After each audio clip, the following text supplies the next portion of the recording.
எல்லாருக்கும் வணக்கம். டிஎன்பிஎஸ்சியில் syllabus change பண்ணதுக்கப்புறம் அதுக்கான மாடல் கொஸ்டின் ப்ளஸ் கண்டென்ட்லாம் போட்டிருக்கோம்.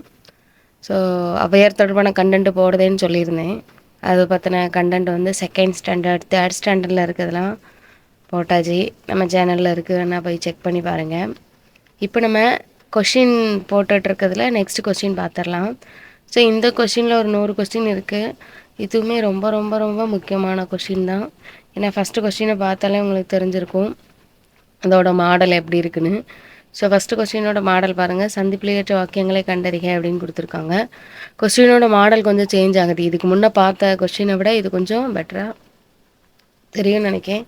ஏன்னா ஒவ்வொரு கொஷினை பார்க்க பார்க்க அடுத்தடுத்த கொஷின் இப்படிலாம் கேட்டிருக்காங்களா அப்படிங்கிற மாடல் நிறைய இருக்குது, சரிங்களா? ஸோ இந்த கொஷினில் பார்த்துக்கிட்டிங்க அப்படின்னா நம்ம முன்னாடி பார்த்த கொஸ்டினுக்கும் இந்த கொஸ்டினுக்கும் கொஞ்சம் நிறையவே டிஃப்ரெண்ட் இருக்குது. பொருந்தாத சொல்லாக இருக்கட்டும், இதில் சரியான வாக்கியங்கள் எத்தனை இருக்குது அதை கண்டுபிடிங்க அப்படிங்கிறது எல்லாமே முன்னாடி பார்த்த கொஷினை விட இது கொஞ்சம் ஸ்டாண்டர்டாகவும் வேறு மாதிரி இருக்குது. நம்மளை யோசிக்க தோன்ற மாதிரி இருக்குது, சரிங்களா? ஸோ கொஷினுக்குள்ளே போயிடலாம். ஃபஸ்ட்டு கொஸ்டின் என்ன கொடுத்துருக்காங்கன்னா, சந்தி பிழையற்ற வாக்கியத்தை கண்டறிக அப்படின்னு கொடுத்துருக்காங்க. ஸோ நீங்கள் இதை பார்த்தாலே தெரியும் இந்த மாதிரிலாம் கொஸ்டின் எந்த இடத்துல வைப்பாங்க அப்படின்னாக்கி ஒரு குரூப் 2 அந்த மாதிரி கொஸ்டின்லாம் ப்ரிலிம்ஸில் வைப்பாங்க. அதையும் தாண்டி உங்களுக்கு இந்த மாதிரி கேட்டிருந்தாங்க அப்படின்னா இந்த மாடல் வந்து ஜிகே மாதிரினாலே அந்த கொஸ்டின்லனாலும் இருக்கும். ஆனால் தமிழுக்குள்ளே இருக்காது. இந்த மாதிரி இப்போ ட்ரெண்டாக கேட்க ஆரம்பிச்சிருக்காங்க, சரிங்களா? ஸோ நம்ம கண்டென்ட்டுக்குள்ளே போயிடலாம். மாடலில் இதை வந்து சந்திப்பிழையற்ற வாக்கியத்துக்கு இந்த மாதிரி மாடல் கேட்கவே மாட்டாங்க. 4 ஆப்ஷன் இருக்கும். அந்த இதில் ஒரு வரி இருக்கும். அதில் ஒரு ஏதாவது ஒன்று கரெக்டாக இருக்கும். அந்த இதை தான் கண்டுபிடிக்கிற மாதிரி இருக்கும். இப்போ 4 கொடுத்துருக்காங்க. 4ல் 2 கரெக்டாக அதை நீங்கள் கண்டுபிடிக்கணும் அப்படின்ட்டு இருக்காங்க. ஸோ மோஸ்ட்லி இந்த இடையில வந்து இக்குலாம் வருதுன்னு வச்சுக்கோங்களேன், அதை நீங்கள் ஞாபகத்தில் வச்சுக்கோங்க. கசட தவிர வள்ளின எழுத்துக்கள் எந்த இடத்துலலாம் வரணும் அப்படிங்கிறத நீங்கள் தெரிஞ்சாலே சந்திப்பிழையற்ற வாக்கியத்தை கிராஸ் பண்ணிடலாம். 1, 3 தான் நம்மளுக்கு கரெக்டுன்னு கொடுத்துருக்காங்க. தகவல்களை திரட்டு அப்படிங்கிறது தான் கரெக்டு. இதில் இத்து வரணும். அதே மாதிரி முதியவருக்கு கொடு, இதில் இக்கு வரணும், சரிங்களா? ஸோ நெக்ஸ்ட் என்ன கொடுத்துருக்காங்க அப்படின்னா அகர வரிசை. அகர வரிசையில் ஃபஸ்ட்டு வரணும். அப்படி பார்த்தீங்கன்னா 4 ஆப்ஷன்லேயும் இருக்குது. ஆ இ அப்போ ஊ வந்திருக்கு. ஊ லாஸ்ட்டில் தான் வரும். அப்புறம் இந்த 4 ஆப்ஷனை தூக்கிடலாம். அதுக்கப்புறம் இந்த இடத்துல சாரி ஓ வந்து வந்திருக்கு. இதில் ஓ வந்து லாஸ்ட்டில் தான் வரும். அப்படி பார்க்கும்போது நம்மளுக்கு ஏபிசிடி 3ல் ஏபிசி 3ல் தான் ஏதாவது ஒரு ஆப்ஷன் வரும். அப்படி பார்க்கும்போது நீங்கள் மேலே பார்த்து பார்த்து கண்டுபிடிச்சி போட்டுருங்க. இது அகர வரிசையில் வந்து உங்களுக்கு உயிரெழுத்துக்களும் வந்திருக்கு. இதுக்குள்ளே உயிர்மை எழுத்துக்களும் நிறைய கலந்து கிடக்கு, சரிங்களா? நெக்ஸ்ட் என்ன கொடுத்துருக்காங்க அப்படின்னு பார்த்தீங்கன்னா வேர்ச்சொல்லோட தொழில் பெயர் கண்டறிகன்னு கொடுத்துருக்காங்க. நடங்கிறது வேர்ச்சொல் அவங்களே கொடுத்துட்டாங்க. இதோட தொழில் பெயரை நீங்கள் கண்டுபிடிக்கணும். 4 ஆப்ஷனுக்குள்ள ஒன்று கிடக்கு. ஸோ அல்தல் அப்படிங்கிற விகுதியெல்லாம் பெற்று வர்றதுதான் தொழில் பெயர்னு தெரிஞ்சிருக்கும். ஸோ நெக்ஸ்ட் என்ன கொடுத்துருக்காங்கன்னா இவங்க வேர்ச்சொல் கொடுத்துட்டாங்க. அதோட வினையச்சத்தை கண்டுபிடிக்கணும். தாங்கிறது வந்து வேர்ச்சொல், அதோட நீங்கள் வினையச்சத்தை கண்டுபிடிங்கன்னுட்டாங்க. வினையச்சம் தந்து, ஊல முடிஞ்சால் வினையச்சம் தந்த அப்படின்னா பெயரச்சம். ஸோ நெக்ஸ்ட் என்ன கொடுத்துருக்காங்க அப்படின்னாக்கி வேர்ச்சொல்லை கொடுத்து வினையச்சத்தை உருவாக்கணும். இப்போது வேர்ச்சொல் கொடுத்துட்டாங்க. கொடுங்கிறது தான் வேர்ச்சொல். அது வினை எச்சமாக நிற்கும்போது கொடுத்து ஊல முடியணும். கொடுத்து அப்படின்னா பெயரச்சொல் தெரிஞ்சிருக்கும். அடுத்து சொல்லோட தொழில் பெயரை காண்க அப்படின்னு கொடுத்துருக்காங்க. அல் தல் விகுதி இருக்கணும். இப்போது காணல், கான் அப்படிங்கிறது வந்து தொழில் வேர்ச்சொல் கொடுத்துட்டாங்க. இதோட தொழில் பெயராக மாறும்போது என்னதான் மாறும்? அல் தல் விகுதி பெற்று காணல், காணுதல் அப்படி வரும். ஸோ இதில் காணல் அப்படிங்கிறது தான் தொழில் பெயர். அடுத்து என்ன கொடுத்துருக்காங்க அப்படின்னாக்கி வேர்ச்சொல்லை தேர்வு செய்கன்னு கொடுத்துருக்காங்க. வென்றார், வெல் அப்படிங்கிறதுக்கு தான் வேர்ச்சொல். நெக்ஸ்ட் என்ன கொடுத்துருக்காங்கன்னா தந்தவர் வந்தவர் என்பதற்கு வா அப்படிங்கிறத வேர்ச்சொல். வேர்ச்சொல்ங்கிறது கட்டளை வாக்கியமாக இருக்கும். ஸோ வேர்ச்சொல்லை தேர்வு செய்க, வருகின்றான் அப்படிங்கிறதுக்கு வா. ஸோ தொடர்ந்து ஒரு 8 கொஸ்டின் இருக்குது பார்த்தீங்களா? ஃபஸ்ட்டு கொஸ்டின் தான் உங்களுக்கு சந்தி பிழையற்ற வாக்கியத்தை கண்டறிக. அடுத்து 2வது அகரவரிசை. அகரவரிசைக்கு அப்புறம் வந்து தொடர்ந்து ஒரு 7 கொஸ்டின் 3, 4, 5, 6, 7, 8 வரைக்கும் இருக்குது. ஸோ 8, 9 வரைக்கும் இருக்குது, சரிங்களா? ஸோ 9 கொஸ்டினில் மேலே 2 போயிடுச்சுன்னா மீதி இருக்கிற 7 கொஸ்டின் உங்களுக்கு வேர்ச்சொல் கொடுத்துட்டு கேட்குறது தான். ஸோ உங்களுக்கு நான் ஸ்டார்ட்டிங்லேயே சொல்லியிருப்பேன், வேர்ச்சொல் வினைமுற்று வினையான பெயர் தொழிற்பெயர் ப்ளஸ் எவ்வகை வாக்கியமென கண்டறிகள் தன்வினை பிணைவினை செய்வினை செயற்பாட்டு வினை ப்ளஸ் இங்கிலீஷ் ட்ரான்ஸ்லேஷன், அதாவது அந்த கலை சொற்கள் இருக்குல்ல, அது படிச்சுக்கிட்டிங்கனாலே போதும். கிட்டத்தட்ட 15 கொஸ்டின் அடிக்கலாம்னு சொல்லியிருந்தேன்னா. ஸோ இப்போ இதில் வந்து வேர்ச்சொல் வினைமுற்றுக்கே ஒரு 7 கொஸ்டின் போயிட்டு பார்த்துக்கோங்க எப்படி கேட்டிருக்காங்கன்னு. ஸோ இப்போ நெக்ஸ்ட் கண்டென்ட் போயிடலாம். 10வது கொஸ்டினை பாருங்களேன். 10வது கொஸ்டினை பார்க்கும்போது உங்களுக்கு ஒரு பொருள் தரும் பல சொற்களில் கேட்டிருக்காங்க. இது பேசிக் எங்கே இருக்குது அப்படின்னாக்கி மொழிநேர் தேவநேய பவனார் கண்டென்ட் 10th புக்கில் இருக்குது. சரிங்களா? ஸோ அதான் புக்கை படிச்சுக்கோங்க. புக்கில் இருக்கிறது தான் எப்படி கேட்கலாமோ அப்படி கேட்பாங்க. சரிங்களா? நிறைய கண்டென்ட் அவுட் சோர்ஸ்னு போயிடுறத விட புக்கில் இருக்கிறத நீங்கள் படிச்சுக்கிட்டிங்கனாலே போதும். ஸோ ஆப்ஷனை எப்படி வச்சுருக்காங்கன்னு பார்த்தீங்களா? பூவோடைய பூவோட நிலைகள், பிஞ்சுவோட வகைகள், இளம்பயிர் வகைகள், இலை வகைகள், இதுவும் அந்த பாடத்துக்குள்ளே இருந்து தான் நம்மளுக்கு ஆப்ஷனாகவே வச்சுருக்காங்க. போது, அலர்வி, செம்மல் இதெல்லாம் எதை குறிக்கும்னா மலரோட நிலைகளை தான் குறிக்கும். அரும்பும் போது மொட்டு, முகை அல்லது அலர், செம்மல் இதெல்லாம் வரும் அதுக்குள்ளே தான். ஸோ இங்கே பொருள் வேறுபாடு அடைந்து பொருள் செய்க அப்படின்னு கொடுத்துருக்காங்க. பனி அப்படின்னாக்கி குளிர்ச்சி, பனி 3 சொல்லினா வேலை. ஸோ இது வந்து நம்மளுக்கு இதுலேயும் குடிப்பாங்க, இதையோட வாக்கியத்துலேயும் அமைச்சு கேட்பாங்க. ஸோ அதையும் பின்னாடி நிறையா கேட்டிருக்காங்க. சரிங்களா? ஸோ இதில் நம்மளுக்கு இது வந்து ரிப்பீட்டட் கொஸ்டின். இதுக்கு முன்னாடி ஒரு 4 கொஸ்டினில் கூட இது வந்துட்டு, இது ஒரு 5வது கொஸ்டின் நினைக்கிறேன், ரிப்பீட்டட் தான் நம்ம போட்டிருக்கோம். அடுத்து ஒளி வேறு மற்றும் பொருள் வேறுபாடு அடைந்து சரியான இணையை தேர்வு செய்க அப்படின்னு கொடுத்துருக்காங்க. அலை, அலை, கடல் அலை, அழைத்தல், வரவழைத்தல் எதுனாலும் ஓகே தான். சரிங்களா? இன்வைட் பண்ணுறது அப்படிங்கிறது. ஸோ இதுவுமே ரொம்ப ரொம்ப ரொம்ப ரொம்ப முக்கியமானது தாங்க. லகர லகர வேறுபாடு ரிலேட்டடாக வரும். ஸோ இந்த லகர லகர வேறுபாடு 12th 11th புக் பேக் பின்னாடி 2 இடத்துலையுமே வருது. ரொம்ப ரொம்ப முக்கியமானது. அதில் இந்த வந்து அடிக்கடி கேட்குறாங்க. நெக்ஸ்ட்டு மனம் மற்றும் மொழி வேறுபாடு அறிந்து சரியான பொருளை தேர்வு செய்க அப்படிங்கிறது. மனம் ரெட்டச்சொல்லி என்ன வந்ததுன்னா உள்ளம், சரி உள்ளம். அடுத்தது 3 சொல்லி என்னன்னா வாசனை, நறுமணம் அப்படின்னு சொல்லுவோம்ல. ஸோ அதுதான். அடுத்து இது ரொம்ப ரொம்ப முக்கியமானது. இதுவும் நகர நகர வேறுபாடில் தான் கேட்போங்க. மயங்கொலி எழுத்துக்கள் ரிலேட்டடாக நல்லா படிச்சுக்கோங்க. அடுத்து நெக்ஸ்ட் என்ன கொடுத்துருக்காங்கன்னா அப்ஜெக்டிவ் அப்படின்னாக்கி என்னென்னா குறிக்கோள். இதுவுமே போன கொஷினில் நான் போட்டிருக்கேன். அதில் நீங்கள் வேணாலும் போய் செக் பண்ணி பாருங்கள். ஒரு 100 கொஷினை ஃபுல்லாக போட்டிருப்பேன். அந்த இடத்துல இது இருக்கும். நெக்ஸ்ட் என்னென்னா ஆங்கில சொல்லுக்கு நேரான தமிழ் சொல்லை கண்டறியன்னு கொடுத்துருக்காங்க. ஆர்டிஃபேக்ட் அப்படின்னாக்கி கலை படைப்புகள். இதில் வந்து உங்களுக்கு ப்ரீவியஸ் இயரில் கேட்டிருக்காங்க. நான் வந்து அடிக்கடி உங்களுக்கு சொல்லியிருக்கேன். லிங்குஸ்டிக் அப்படின்னா மொழியியல் வரும். சரிங்களா? மைத் அப்படின்னாக்கி தொன்மம்.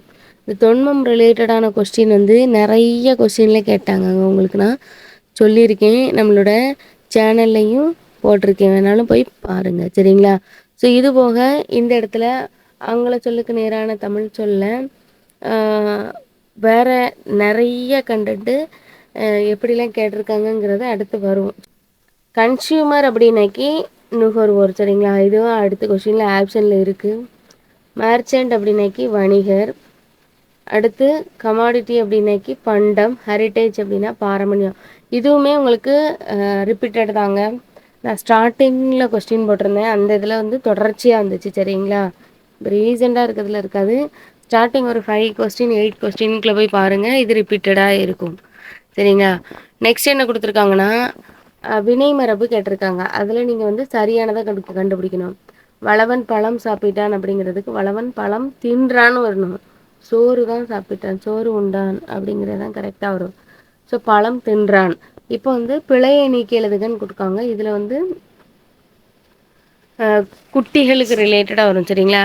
சிங்கத்துக்கு குருளை வரும், யானைக்கு கன்று வரும். இது தெரிஞ்சாலே நீங்கள் அடிச்சிடலாமா? நீங்கள் இது நான் போட்டிருக்கேன், நிறையா இருக்குது, அதுவுமே போட்டிருக்கேன், போய் பாருங்கள். என் வீட்டு தோட்டத்தில் மலர்கள் மனம் வீசின, நம்ம மேலே பார்த்தோம்ல மணமணம். ஸோ அதை நீங்கள் நல்லா பார்த்துக்கோங்க. மலர்கள் அப்படிங்கிறதுக்கு வந்து இந்தல வரணும். சரிங்களா? ஸோ இந்த மனம் வீசினதுக்கு வந்து 3 சொல்லின. இதுவும் மயங்கொலி பிள்ளை ரிலேட்டடாக தான் வந்திருக்கு. சரிங்களா? நல்லா நீங்கள் பார்த்துக்கோங்க. நெக்ஸ்ட் என்ன கொடுத்துருக்காங்கன்னா பொருந்தாத சொல்லை கண்டறிக அப்படிங்கிறது. ஸோ ஸோ நம்மளுக்கு சிற்றிலக்கியம் டாபிக் இல்ல அப்படின்னாலுமே புக்ல இதெல்லாம் கவர் ஆகுது. சரிங்களா? ஸோ பொருந்தாத சொல்லுல இது இல்லட்டாலும் எப்படி கேட்டிருக்காங்கங்கிறது தெரிஞ்சுக்கோங்க. சிற்றில் சிறுபறை சிறுதேர் அப்படிங்கிறது ஆண்களுக்கானது. கலங்கு அம்மானை ஊசல்ங்கிறது பெண்களுக்கானது. ஸோ ஊசல்ங்கிறது இதில் வராது. சரிங்களா? ஸோ பிள்ளைத்தமிழில் பருவங்கள் பொதுவான பருவங்கள் வந்து 7. அதில் வந்து ஆண்பாலுக்கு தனியாக பெண்பாலுக்கு தனியாக 3 3ஆக பிரிஞ்சிரும். மொத்த பருவங்கள்னு கேட்டாங்கன்னா 10. சரிங்களா? ஸோ எந்த மாதிரி நம்பர் சீரீஸ்லலாம் வருதோ அதையெல்லாம் மைண்டில் ஏற்றிக்கோங்க. ஏன்னா அதையே உங்களுக்கு ஆப்ஷன்லேயே பொருந்தாததில் கேட்கலாம். சரிங்களா?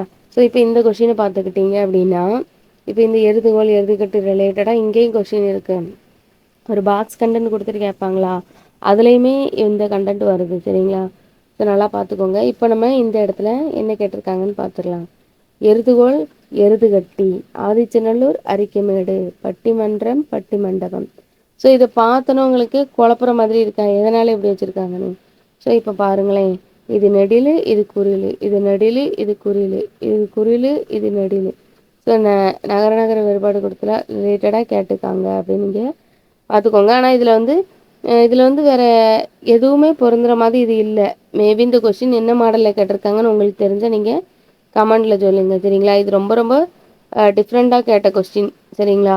நெக்ஸ்ட் என்ன கொடுத்துருக்காங்கன்னா பால் பால் பருகு. சரிங்களா? பால் பருகு தண்ணீர் குடி, சோறு பழம் தின்னு, சோறு உண்ணு. சரிங்களா? இதெல்லாம் வினைமரப்பும் நல்லா ரொம்ப முக்கியம், பார்த்துக்கோங்க. 2வது கொஸ்டின் ரிப்பீட்டடு. எதிர்ச்சொல் தருக அப்படின்னு கேட்டிருக்காங்க. இந்த மாதிரி எதிர்ச்சொல் தருக அப்படின்னு கேட்கும்போது 2வது இடத்துல தான் வைப்பாங்க. ஆனால் இங்கே முதல் இடத்துல வச்சுருக்காங்க. நல்லா பார்த்துக்கோங்க. எதிர்ச்சொல் கேட்குறாங்களா பொருள் கேட்குறாங்களா அப்படிங்கிறது. இங்கே எதிர்ச்சொல் தான் கேட்டிருக்காங்க. தொன்மை அப்படின்னா ரொம்ப ரொம்ப பழமையானது. ஸோ அப்போ அதற்கு எதிர்மையானது புதுமையானது. ஆனால் இங்கே ஆப்ஷன் என்ன கொடுத்துருக்காங்க, அதை செகண்ட் ஆப்ஷனாக பழமையை கொடுத்துருக்காங்க. இதுக்கு முன்னாடி நிறைய கொஷின் பார்த்தோம். ஒரு கொஷின் கேட்காங்கன்னா அதுக்கு ஆன்சர் பியில் தான் வைப்பாங்க, ஏல வைக்க மாட்டாங்க. ஆனால் அப்படின்னு நான் சொல்லியிருந்தேன்னா இப்போ ஏழையும் வச்சுருக்காங்க. ஸோ நல்லா பார்த்துக்கோங்க. எப்படி கேட்குறாங்கங்கிறத மைண்டில் ஏற்றிக்கோங்க. அதோட சொல்லும் பொருளும் எதிர்ச்சொல் 3மே நீங்கள் ஞாபகத்தில் வச்சுருக்கணும். ஸோ வச்சுருந்தா மட்டும்தான் இந்த கொஸ்டினை அடிக்க முடியும். அடுத்து என்ன கொடுத்துருக்காங்க, பொருந்தாதெல்லாம் ஒன்றே ஒன்று மட்டும் பொருந்தா, மீதி எல்லாம் கரெக்டு. கடும்புனா சுற்றம், அழுகினா தங்கி, ஆரி அப்படின்னா அருமை, பொம்மல்னா தான் சோறு. சரிங்களா? நெக்ஸ்ட் ஐயம் என்பதன் எதிர்ச்சொல் தருக அப்படின்னு கேட்டிருக்காங்க. ஐயம் அப்படிங்கிறதுக்கு வந்து எல்லாருக்குமே தெரிஞ்சிருக்கும், பயம் வரும். ஸோ இங்கே தெளிவு, மேலே கேட்ட மாதிரியே அதோட எதிர்ச்சொல் கேட்டிருக்காங்க. அதுக்கு ஃபஸ்ட் ஆப்ஷன்லேயே ஆன்சரை வச்சுருக்காங்க. செத்திறந்த என்னும் சொல்லை பிரித்தெழுத கிடைப்பது கேட்டிருக்காங்க. ஸோ நம்மளுக்கு எதிர்ச்சொல் பார்த்தாச்சு. இப்போ பிரித்தெழுதுக வருது. சரிங்களா? ஸோ பிரித்தெழுதுகளில் செத்து ப்ளஸ் இறந்த அப்படிங்கிறது தான் ஆன்சராக வரும். சரிங்களா? பி ஆப்ஷன் தான் கரெக்டு. நெக்ஸ்ட்டு சேர்த்தெழுதல் கேட்டிருக்காங்க. சேர்த்தெழுதுகளில் காடு ப்ளஸ் ஆறு காட்டாறு அப்படின்னு தான் வரும். இதுவும் ரொம்ப ரொம்ப முக்கியமானது தான். ப்ரீவியஸ் இயரில் கேட்ட கொஸ்டின்னா நிறைய பேருக்கு இது குழப்பம். நெக்ஸ்ட் என்ன கொடுத்துருக்காங்க அப்படின்னு பார்த்துக்கிட்டிங்க அப்படின்னாக்கி சரியான நிறுத்தற் குறியீடுகள். இந்த நிறுத்தற் குறியீடுகள் டாபிக் 2025 சிலபஸில் சேர்த்துருக்காங்கங்க. ஆனால் இது எலிஜிபிள்லேயும் நிறைய கொஸ்டின் கேட்டிருக்காங்க. நம்மளும் நிறையா போட்டிருக்கோம். கொஞ்சம் கஷ்டமானதுலாம், அதாவது 2 வரி கொடுத்துட்டு 2 வரி வரும். ஒரு பேஜுக்கே ஒரு கொஸ்டின் தான் வர மாதிரி. 4 ஆப்ஷன் 2 வரி வந்தால் எவ்வளோ பெருசாக இருக்கும். ஸோ அந்த மாதிரி கொஸ்டின் கூட நிறுத்தற்குறியிலே கேட்டிருக்காங்க. அதுவும் நம்ம போட்டிருக்கோம். சரிங்களா? ஸோ இப்போ என்ன கொடுத்துருக்காங்க அப்படின்னு பார்த்துக்கிட்டீங்க அப்படின்னாக்கி, குழந்தை நிலவை பார்த்து நிலா நிலா ஓடிவா என்று பாடியது. ஸோ இதுதான் அந்த கண்டென்ட்டு. ஸோ இதுதான் கரெக்டு. நல்லா பார்த்துக்கோங்க. சரிங்களா? ஆப்ஷன் டி தான் கரெக்டு. பொருத்தமான நிறுத்தற்குறியீடுகள் அமைந்த தொடரை எழுதுக. ஸோ நான் சொன்னேன்ல, ஸோ உங்களுக்கு 2 வரி வரைக்கும் கேட்பாங்க அப்படின்னு சொல்லிட்டு. ஸோ இதில் 1 1/4 1.5 வரைக்குள்ள கேட்டிருக்காங்க. ஏவல், வேண்டுதல், வாழ்த்துதல், வைதல் ஆகிய பொருட்களில் வரும் தொடர்கள் விளைவு தொடர் ஆகும். ஸோ இதிலெல்லாம் கமா வரணும். சரிங்களா? ஸோ இதெல்லாம் நீங்கள் பார்த்துக்கோங்க. ஆப்ஷன் சி தான் கரெக்டு. ஸோ உங்களுக்கு ஆப்ஷன் கூட மாறாமல் கேட்பாங்க. ஸோ அதனால தான் நான் சொல்லுறேன். அடுத்து என்ன கொடுத்துருக்காங்கன்னா அதே மாதிரி சரியான நிறுத்தற்குரியது தான். சிகாபடி தான் எடுத்திருப்பான் என்பது பெரும்பாலானோரின் கருத்து. ஸோ சரியான நிறுத்தற்குரியதுன்னு கேட்டாங்க. சரியான நிறுத்தற்குறியில் இதில் வந்து எடுத்திருப்பான் அப்படிங்கிறதுக்கு ஆச்சரியக்குறி. ஸோ இதில் ஆச்சரியக்குறி எந்த இடத்துலலாம் வரும், நிறுத்தற் குறியீடு எந்த இடத்துலலாம் வரும், அதில் கமா, ஃபுல் ஸ்டாப்பு இதெல்லாம் எந்த இடத்துல வரும் அப்படிங்கிறதெல்லாம் நம்மளுக்கு 11th 12th புக் பேக் பின்னாடியும் கொடுத்துருக்காங்க.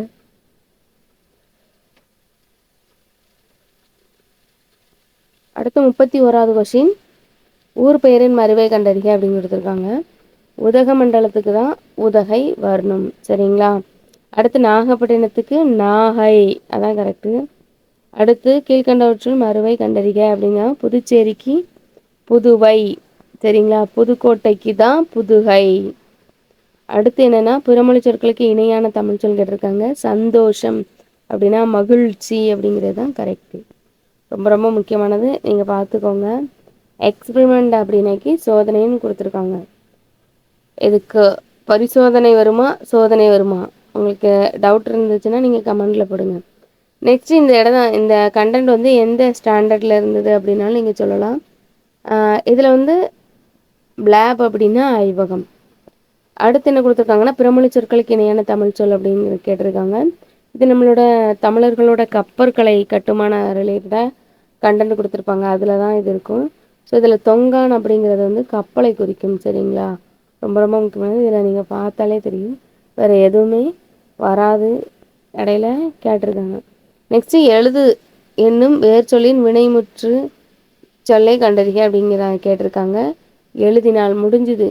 அப்போ எழுதுதல்ங்கிறது தொழில் பெயர், எழுதிய அப்படிங்கிற பெயர் அச்சம், எழுதுக அப்படிங்கிறது வியங்கோள் வினைமுற்று விகுதி. ஸோ இதெல்லாம் அவங்களுக்கு எந்த இடத்துல வரும் அப்படின்னு தெரிஞ்சிருக்கும். இப்போ அடுத்து 38, உனக்கு பாட தெரியுமாங்கிறதுக்கு ஆட தெரியும் அப்படிங்கிறதுக்கு இது ரிலேட்டடாக தான். பாடுனதும் ஆடுனதும் ஒரே ரிலேஜ், ஒரே இடத்துக்குள்ளே தான் வரும். சரிங்களா? அதனால் இது இனமொழி சார்ந்த கொஸ்டின். நெக்ஸ்ட் என்ன கொடுத்துருக்காங்க அப்படின்னாக்கி நீ விடை வகை, அதாவது விடை வகையை கண்டறிக. இது நீ விளையா அப்படிங்கிறதுக்கு கால் வலிக்கும் அப்படிங்கிறது வந்து உருவது குரல், அதுக்கு இனமான ஒன்று. விளையாண்டாதான் எனக்கு கால் வலிக்கும் அப்படிங்கிறது. சரிங்களா? நெக்ஸ்ட் என்ன கொடுத்துருக்காங்கன்னா அளவல் சார்ந்த கலை சொல்ல டிகிரி அப்படின்னாக்கி பட்டம். அதுலேயே டிப்ளமோ அப்படின்னா பட்டய படிப்பு. சரிங்களா? டிகிரி அப்படின்னா பட்டப்படிப்பு, டிப்ளமோன்னா பட்டய படிப்பு. ஸோ பார்த்துக்கோங்க.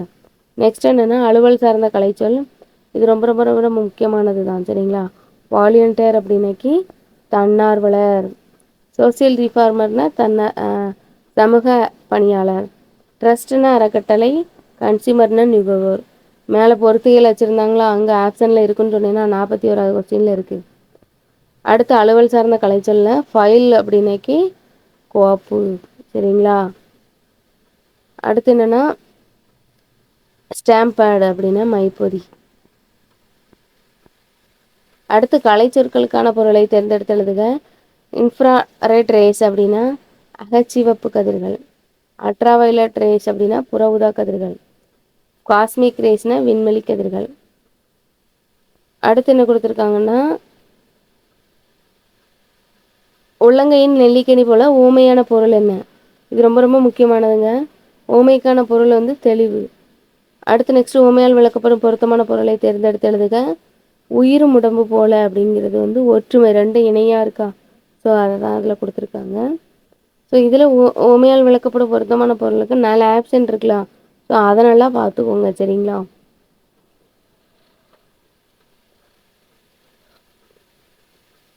நெக்ஸ்ட் 46, ஊமையால் விளக்கப்படும் பொருத்தமான பொருளை தாமரை இலையில் நீர் போல அப்படிங்கிறது ஒட்டாமலும் ஒதுங்காமலும் இருத்தல் அப்படிங்கிறது தான் கரெக்டு. தொடர்ந்து ஒரு 3 கொஸ்டின் வச்சுருக்காங்க. நெக்ஸ்ட் நான் சொன்ன மாதிரி எவ்வகை வாக்கியம் கண்டறிதல், தன்வினை, பிறவினை, செய்வினை, செயற்பாட்டு வினை. தன்வினை தொடரை கண்டறிக. அவன் திருந்தினான் அப்படிங்கிறது தன்வினை, ரொம்ப ரொம்ப முக்கியம். திருந்தினான்னா தன்வினை, திருத்தினான் அப்படின்னாக்கி பிறவினை. சரிங்களா?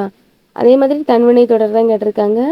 பந்து உருண்டது, புக்கில் உள்ள கண்டென்ட் தான் அப்படியே வச்சு கேட்டிருக்காங்க, ரொம்ப ரொம்ப முக்கியமானது. சரிங்களா? நல்லா பார்த்துக்கோங்க. ஓவியம் குமரனால் வரையப்பட்டது, இது வந்து ஆள்னு வந்துட்டு செயற்பாட்டு வினை. சரிங்களா? ஸோ ரொம்ப ரொம்ப முக்கியமானது, பார்த்துக்கோங்க.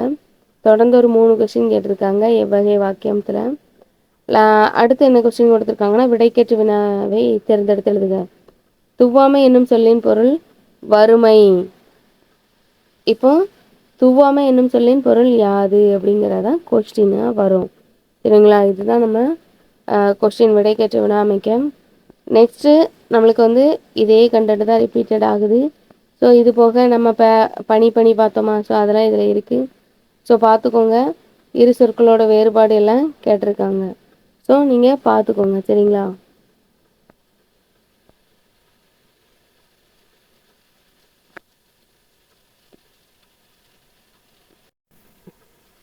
நம்ம சேனல் நீங்கள் இப்போ தான் புதுசாக பார்க்க வரீங்க அப்படின்னாக்கி சப்ஸ்கிரைப் பண்ணி வச்சுக்கோங்க. நிறைய கண்டென்ட் போட்டிருக்கோம். புதுசாக சேர்த்துருக்க சிலபஸில் உள்ள கண்டென்ட்லாம் எங்கே இருக்குது அப்படின்னு தேடி போட்டுட்ருக்கோம். ஸோ முக்கியமாக சொல்லணும்னா அவையார் தொடர்பான கண்டென்ட்டில் நீதி நூல்கள் தானே. ஸோ அதனால் அதெல்லாம் எங்கே கவர் ஆகும்னா சின்ன வயசு புக்கில் தான், அதாவது செகண்ட் ஸ்டாண்டர்ட்லேருந்து 5th ஸ்டாண்டர்ட் வரைக்கும் அதுவுமே நம்மளை கவர் பண்ணி போட்டிருக்கோம். ஃபாலோ பண்ணிவிட்டு வாங்க. இது வந்து கொஷின் ரிலேட்டடாகவும் கண்டென்ட் போய்கிட்டு இருக்குது. ஸோ இதுவுமே உங்களுக்கு 2025 சிலபஸில் உள்ள கவர் ஆகிற கொஸ்டின் தான் எல்லாமே தேடி தேடி போட்டுட்ருக்கோம். ஸோ உங்களுக்கு இது பிடிச்சிருக்குன்னு நினைக்கிறேன். பிடிச்சிருந்தா லைக் பண்ணுங்கள், ஷேர் பண்ணுங்கள். தெரியாத உங்கள் ஃப்ரெண்ட்ஸுக்கு இதெல்லாம் எப்படி இருக்குது படிக்கணும் அப்படிங்கிறதையும் சொல்லி ஷேர் பண்ணுங்கள். ரொம்ப நன்றி. தேங்க்யூ. இன்னொரு தெளிவான ஒரு கண்டென்ட்டில் பார்ப்போம்.